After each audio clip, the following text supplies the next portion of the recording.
My name is Christine Schlenker. I'm the Vice President of the Greater Houston Port Bureau, and I'm here attending the Rice Advanced Management Program.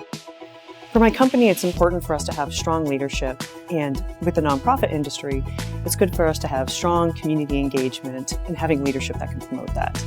One of the most enjoyable things about this program is learning from my colleagues, learning from the other members of the cohort has been really advantageous to me, learning about how they approach problems, how they approach their teams, how they work to develop their teams, and how their companies value their input as a leader.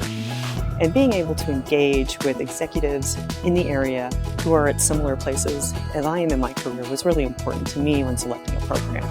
And I think I've learned some skills and gained a perspective that's going to help me bring my team up, help my team grow into a stronger and more effective team.